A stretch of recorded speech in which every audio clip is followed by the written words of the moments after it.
Sa pong malakas na palakpak po para sa ating Panginoon. Hallelujah. Muli po tayong tumayo bilang paggalang po natin sa salita ng ating Panginoon. Ang ating pong teksto ay matatagpuan po sa 2 Peter chapter 1 verses 1 up to 3. Babasahin ko po sa New International Version. Simon Peter, a servant and apostle of Jesus Christ, to those who through the righteousness of our God and Savior Jesus Christ have received a faith as precious as ours. Grace and peace be yours in abundance through the knowledge of God and of Jesus our Lord. His divine power has given us everything we need for a godly life through our knowledge of Him who called us by His own glory and goodness. Pagpalain ng Panginoon ang kanyang masalita na atin pong nabasa. Maaari na po kayong umupo. Mula po sa talatang ito ay nais ko pong mangusap sa paksa ng mensahe ng Panginoon. Everything you need is already yours. Lahat ng iyong pangangailangan ay nasa iyo na. Kung titingnan po natin yung opening verse ng 2 Peter, ipinapakita po dito yung pagpapaalala ni Apostol Pedro sa mga mananampalataya na meron po tayong napakalaking blessings and resources na meron sa ating Panginoong Hesukristo. At si Pedro po ay sumulat bilang isang lingkod at apostol ng ating Panginoon na ang sulat na ito ay para sa lahat ng mga mananampalataya na mayroong matibay na pananampalataya sa ating Panginoon. At ipinapakita din po dito na Apostol Pedro na yung divine power ng ating Panginoon has already given to us. Napakaliwanag sa sinabi niya na lahat ng pangangailangan ng tao ay nasa kanya na. Bakit ko sinabi? Kasi ito po yung sinasabi ng banal na salita ng ating Panginoon. Sa verse 3, ang sabi niya, His divine power has given us everything we need for a godly life through our knowledge of Him who called us by His own glory and goodness. Mga kapatid, lagi po nating tandaan, ibinigay na ng Panginoon lahat ng ating pangangailangan para tayo ay makapamuhay para sa ating Panginoon. But ang tanong, nare-realize ba natin na yung lahat ng ating pangangailangan ay naibigay na sa atin ng ating Panginoong Hesukristo? Mula po sa talatang ito ay nais ko pong ibahagi sa inyo yung mga bagay na ipinagkaloob sa atin ng Panginoon upang tayo po ay makapamuhay na magbigay ng papuri at parangal sa ating Panginoon sa pang-araw-araw nating pamumuhay.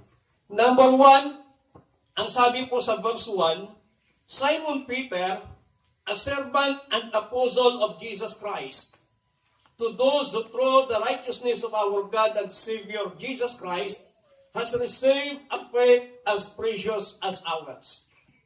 We are a servant of Christ.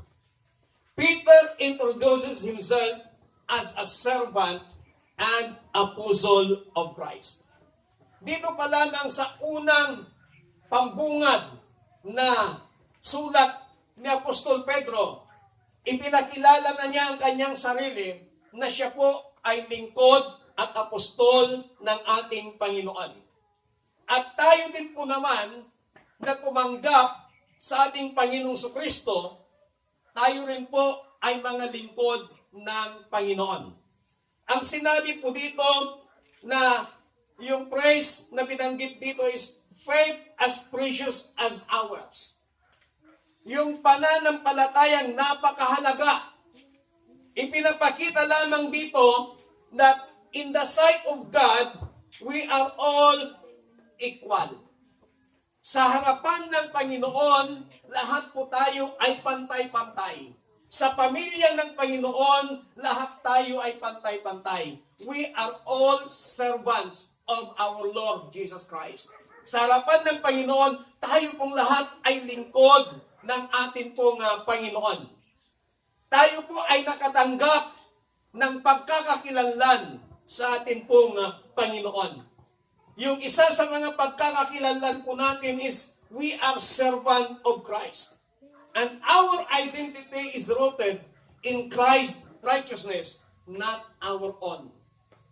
Yung pagkakakilanlan po natin bilang servants or bilang anak, bilang lingkod ng Diyos, ay hindi dahil sa ating sariling kakayanan, hindi dahil sa ating mga kabaitan, hindi dahil sa ating sariling lakas, kundi ito po ay dahil sa katuwiran ng ating pong Panginoong Hesukristo. Yung pagkakakilanlan po natin bilang servant, bilang anak ng Diyos, ay nakatanim o nakaugat doon sa pananampalataya.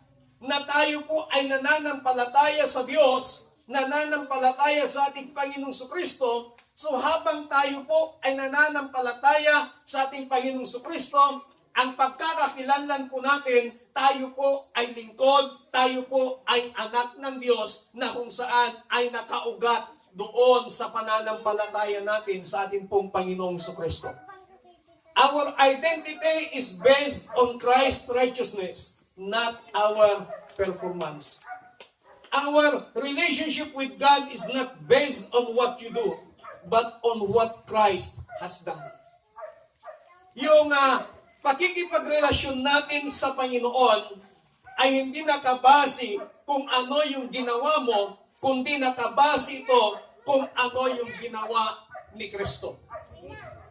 Dahil nung una, ang tao ay naging kaaway na ng Diyos. Ang taong nilikha ng Panginoon, naging kaaway ng Diyos because of sin. Kaya nga, ang ginawa ni Jesus Christ, siya po ang namagitan sa tao at sa Diyos. Kaya ang ginawa ni Jesus Christ, pinag-reconcile niya ang tao, pinagkasundo niya ang tao sa Diyos. Kasi ang tao kalaban na ng Diyos, pero salamat dahil meron tayong Panginoong Kristo na pumagitna. He is a peacemaker na magitan si Jesus Christ upang ikaw at ako ay maging kaibigan at maging anak ng Diyos. So we are all servants of Christ. Sabihin mo nga sa katabi mo, servant ka ni Christ. Pare-pareho tayo sa harapan ng ating pong Panginoon. And as a servant of Christ, ang sabi niya dito, all authority is given to us. All power is given to us. Why? Ang lahat ay na kay Kristo. Ngayon, kung ikaw ay servant ni Christ, everything we need para makapamuhay tayo sa pang-araw-araw ay nasa atin na, nasa ating mga kamay na. Palakpakan natin ang Panginoon. Number 2, sa verse 2, grace and peace be yours in abundance through the knowledge of God and of Jesus our God. We are empowered by grace and peace. Tayo po ay pinalakas ng kanyang biyaya at ng kapayapaan. Di po ba natin alam that there is power of grace? Meron pong kapangyarihan ang biyaya. Grace and peace be yours in abundance. Grace is God's unearned favor and empowering presence. Kapag sinabi natin grace, ito yung hindi mo pinagpaguran. Pag sinabi natin grace, hindi ka man karapat-dapat, pero tumanggap ka. Hindi ka man karapat-dapat, pero naranasan mo yung biyaya ng ating Panginoon. Itong sinasabi nating grace, ito yung nagligtas po sa atin at nagsustain sa lahat ng pangangailangan po natin. At itong grace na It gives us strength when we feel weak, undeserving, or broken.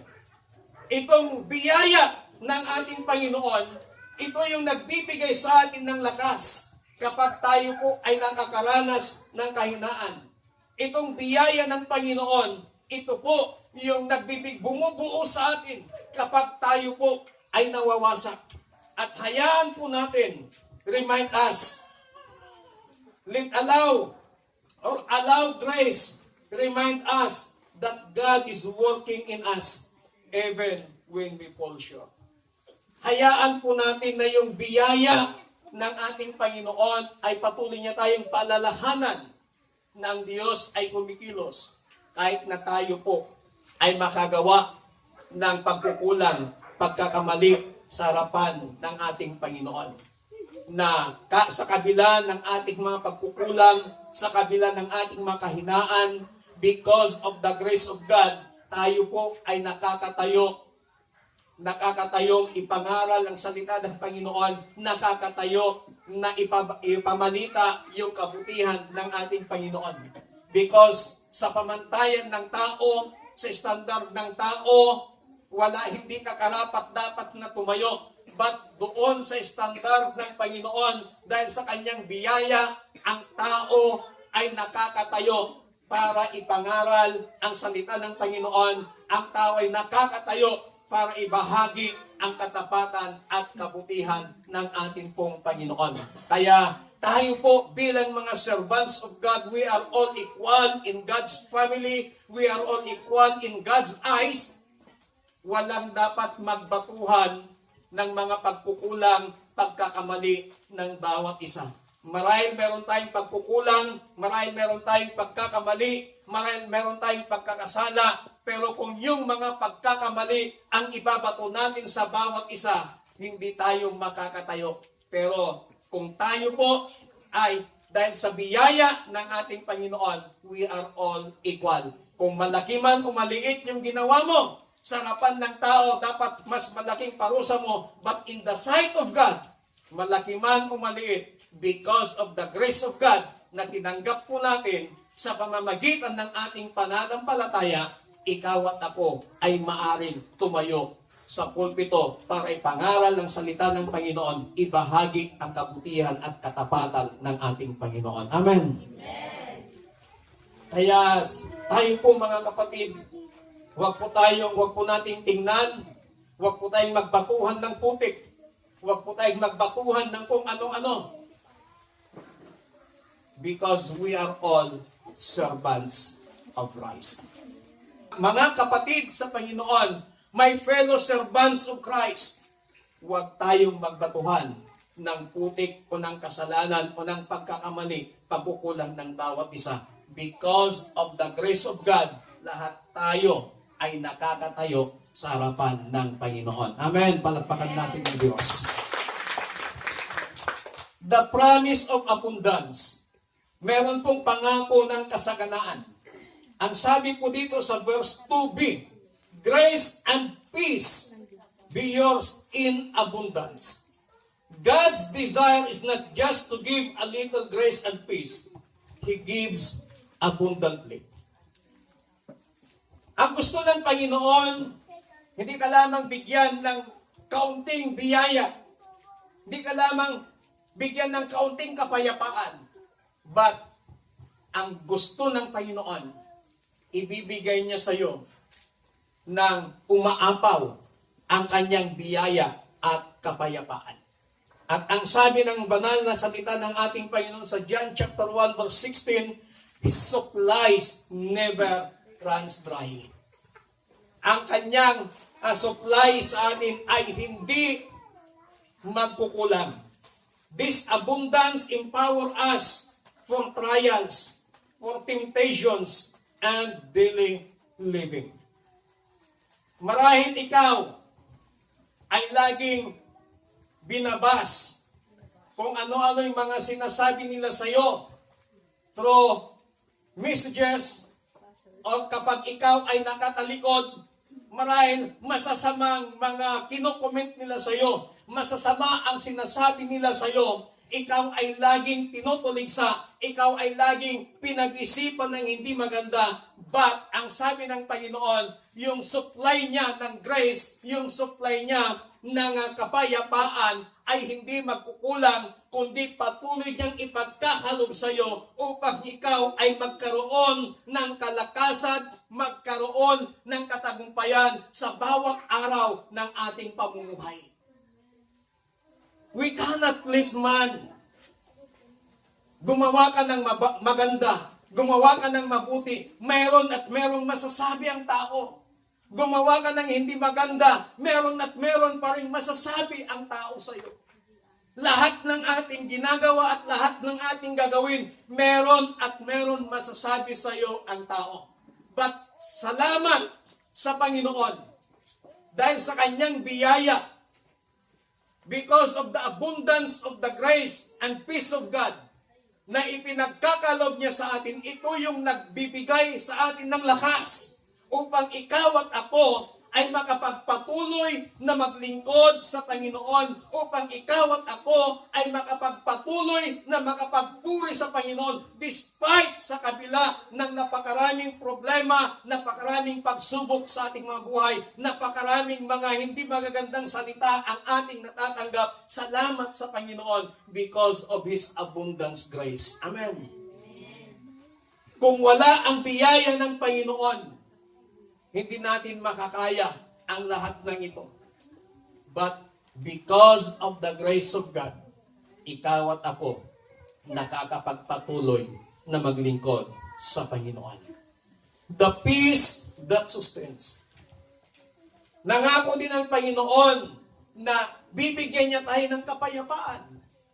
Peace is not the absence of problems, but the presence of Christ in them. Kapag sinabi natin kapayapaan, kapag ikaw at ako ay may kapayapaan, hindi ibig sabihin na hindi ka magkakaroon ng problema, hindi ibig sabihin na exempted ka na sa lumang pagsubok, hindi ibig sabihin na exempted ka na sa mga problema sa buhay. But yung peace ng Panginoon, ibig sabihin na kapag mayroon kang problema, kapag mayroon kang pagsubok sa buhay, yung presence ni God andon. Nararanasan mo. At kaya ka nagkakaroon ng kapayapaan, kaya ka nagkakaroon ng peace of mind, kaya mo nagagawang ngumiti, kaya mo nagagawang nagiging masaya, kahit napakarami kang problema, kahit napakarami kang pagsubok sa buhay, because the presence of God is there. Nasa kabila ng problema, sa kabila ng pagsubok, yung presensya ng Panginoon, nararanasan mo yung presensya ng Panginoon kasama mo. Yan ang ibig sabihin na sinabi ng Panginoon na bibigyan niya tayo ng kapayapaan. God give us peace that surpasses understanding. And it guards our hearts and minds in anxious moments. At dahil sa kapayapaan ng Panginoon na yan, na nilagay niya sa ating mapuso, ibinigay niya sa ating kaisipan, ito yung nagbabantay sa ating puso at kaisipan upang ikaw at ako ay huwag mag-alala, huwag mabalisa sa mga pangangailangan mo pang-araw-araw, because everything we need is already in ours. Pangatlo at ang panghuli, sa verse 3, we are supplied everything we need. Napakaganda po yung sinabi niya sa verse 3. We are supplied everything we need. Ang sabi po, His divine power has given us everything we need. His divine power, the divine power of God, has given us everything we need for a godly life through our knowledge of Him who called us by His own glory and good news. Kaya wag kang mag-alala, kapatid. Ikaw at ako ay sinusuplayan ka ng Panginoon. Amen? We are supplied everything we need. The Bible says, the Word of God says that everything we need has already in us. The Bible said that we are supplied everything we need. Sabihin mo nga sa katabi mo, pensyonado ka ng Diyos. Pensyonada ka ng Diyos. Amen. Napakaliwanag po yung sinabi ng salita ng Panginoon. So, ibig sabihin, we are not lacking anything. Hindi tayo magkukulang sa lahat ng bagay, especially in spiritual aspect. Hindi tayo magkukulang. Ang sabi ng Biblia, through His power, we have already the tools to give a godly life. Wala na tayong problema, ibinigay na niya yung mga tools na kailangan po natin. Kaya nga lang, minsan hindi natin nare-recognize, hindi natin nagagamit itong mga tools na ito. Kaya lagi tayong nagkukulang. Kaya lagi tayong nagugulumihanan. Lagi tayong nababagabag sa mga pangangailangan. Lagi tayong nababagabag pag may mga problema, pag may mga pagsubok sa buhay. Nakalimutan natin that God has already given us the tools na kailangan po natin. Ano-ano tong mga tools na ito? The Holy Spirit. Ibinigay na ng Panginoon ang kanyang banal na Espiritu. The Holy Spirit indwell us. He lives inside every believer. Nung si Jesus bumalik sa langit, ang sabi niya, hindi ko kayo iiwanan nangungulila. Iiwan ko ang aking Espiritu. So yung Espiritu ng Panginoon, as long as na tinanggap natin si Jesus bilang Panginoon at tagapagligtas ng ating buhay, yung kanyang banal na Espiritu nasa ating mga puso. He lives in us. He indwells with us. Ibig sabihin, kapag ang kanyang Espiritu ay nananang sa ating mga puso, nakatira sa ating mga puso, meron tayong kapayapaan that God is with us. The Holy Spirit seals and secures. Anong ginagawa ng Holy Spirit na ibinigay sa atin ng Panginoon? Sinisilyuhan niya tayo at sinisecure. He marks us God's own and guarantees our salvation. Tinatakan ka na ng banal na Espiritu ng Panginoon. At hindi ka lamang tinatakan, tiniyak pa niya ang iyong seguridad. Yun ang nakakalimutan natin, na may tools pala na ibinigay sa atin ng Panginoon. Yung Holy Spirit. The Holy Spirit help us to pray. He intercedes us and guides our prayers. Kaya hindi natin pwedeng sabihin na hindi tayo marunong manalangin because the Holy Spirit help us to pray. At siya yung namamagitan at gumagabay sa atin, sa ating panalangin sa Panginoon. Kaya dapat lamang na we need to recognize the Holy Spirit in our lives. Na kapag mananalangin ka, banggitin mo yung pangalan ng Holy Spirit. Kapag gumising ka ng umaga, huwag mong kalilimutang batiin ang Holy Spirit. Because ang kasama na natin ngayon dito sa ibabaw ng lupa, no other than the Holy Spirit of God. Wala na po si Jesus, wala na po ang Diyos, nasa langit na po sila. Si Jesus nakaupo na sa kanang trono ng Diyos Ama. Ang kanyang iniwan sa atin, dito sa ibabaw ng lupa, nakasama natin ay ang kanyang banal na Espiritu. And the Holy Spirit help us to pray. The Holy Spirit guide us. Ang banal na Espiritu, siya ang gumagabay sa atin sa bawat gagawin po natin, sa bawat decision na gagawin natin. Yung Holy Spirit ng Diyos, siya ang tumutulong at gumagabay sa atin. Pangalawang tools na binigay sa atin ng Panginoon, the Word of God. Ang salita ng Diyos. The Word of God guides our daily life. The Word of God corrects us. The Word of God teaches us. And the Word of God trains us.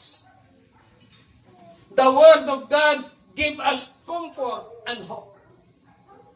Kaya wag nating balawalain ang salita ng Panginoon.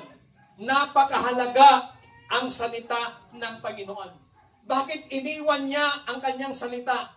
Sapagkat bumalik na sa langit. Tapos na ang kanyang misyon dito sa lupa. Yung mission ng kaligtasan, yung mission ng redemption, tapos na. Kaya nag-iwan siya ng kanyang mga salita. Kaya kapag tayo po ay nagbabasa ng Biblia, binabasa natin yung salita ng Panginoon. It is the Word of God. Kapag tayo naman po ay nananalangin, tayo po at nakikipag-usap sa Diyos. Kaya magkaiba po yung reading the Word of God and praying. Kapag nagbabasa ka ng salita ng Panginoon, ang Diyos ang nangungusap sa iyo, ang Diyos ang nagsasalita sa iyo. But kapag ikaw ay nanalangin, ikaw ang nangungusap sa Panginoon. Kaya wag po nating baliwalain ang salita ng Panginoon. Bigyan po natin ng pagpapahalaga ang salita ng Diyos.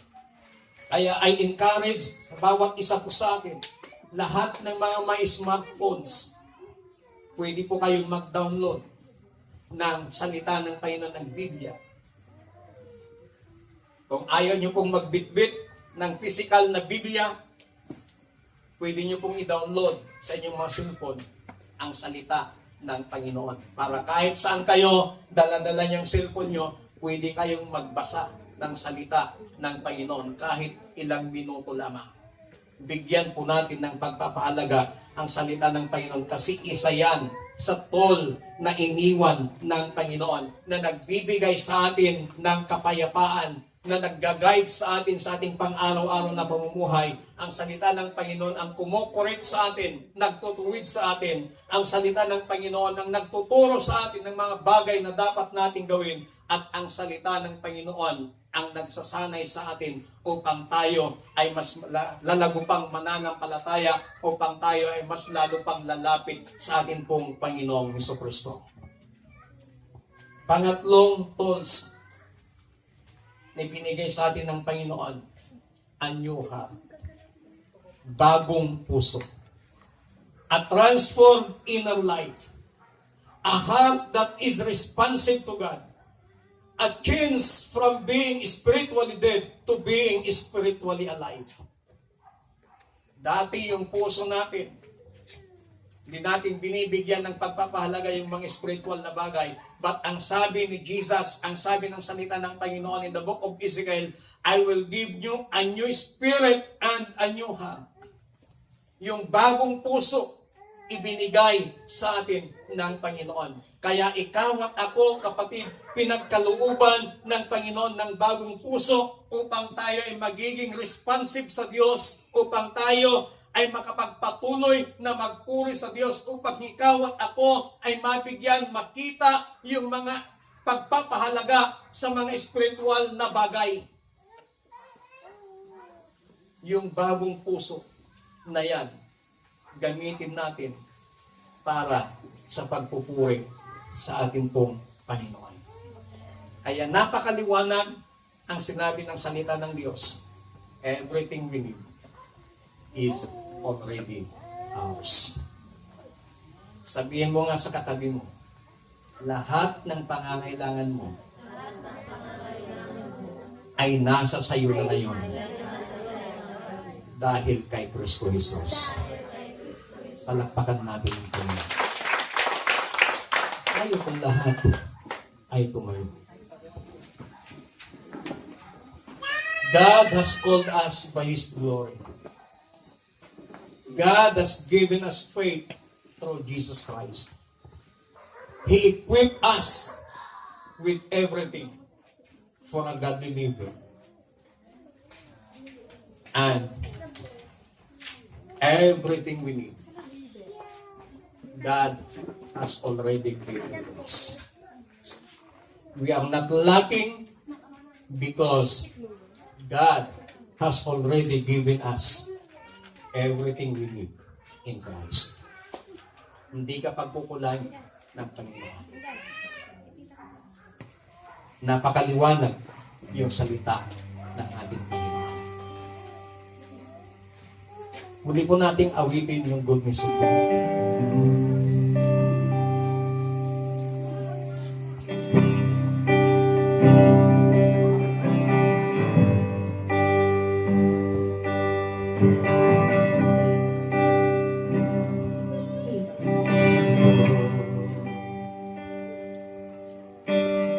Mercy never fails me.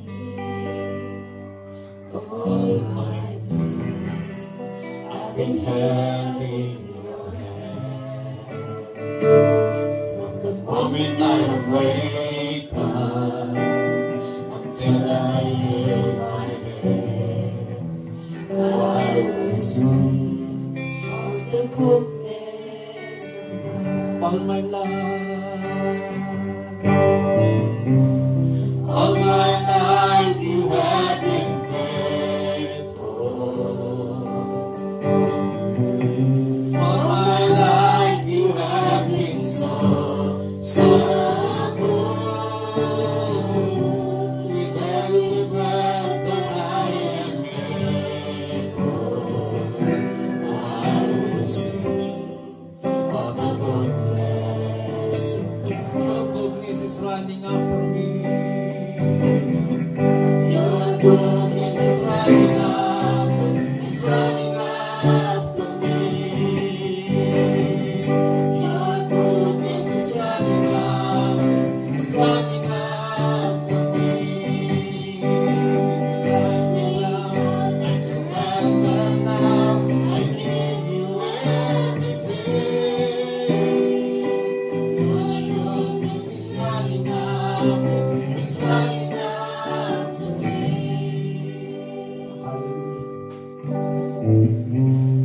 Kapatid, napakaliwanag yung sinabi ng salita ng ating Panginoon. The Word of God is powerful. The Word of God is alive. And He said in His Word that everything we need is already in ours. Because God has given us everything we need upang tayo ay makapanguhay sa pang-araw-araw. Panginoon, salamat po sa iyong mga salita na amin pong napakinggan sa umagang ito. Salamat dahil lahat ng aming pangangailangan ibinigay mo na sa amin. Holy Spirit, tulungan mo kami to open our spiritual eyes, to open our spiritual ears, upang sa ganun makita namin yung mga bagay na ibinigay mo sa amin at magamit namin ito sa aming pang-araw-araw na pamumuhay. Lord, confirm your word that we are not lack for anything. Hindi mo kami pagkukulangin sa lahat ng bagay, lalong-lalo na sa spiritual na aspeto ng aming mabuhay. Panginoon, patuloy kang kumilos sa aming mabuhay. Holy Spirit, continue to empower us and continue na manahan sa aming mga puso. Salamat po sa mga salita. In Jesus Christ, may din we pray. Amen. Palakpakan po natin ang Panginoon. Hallelujah.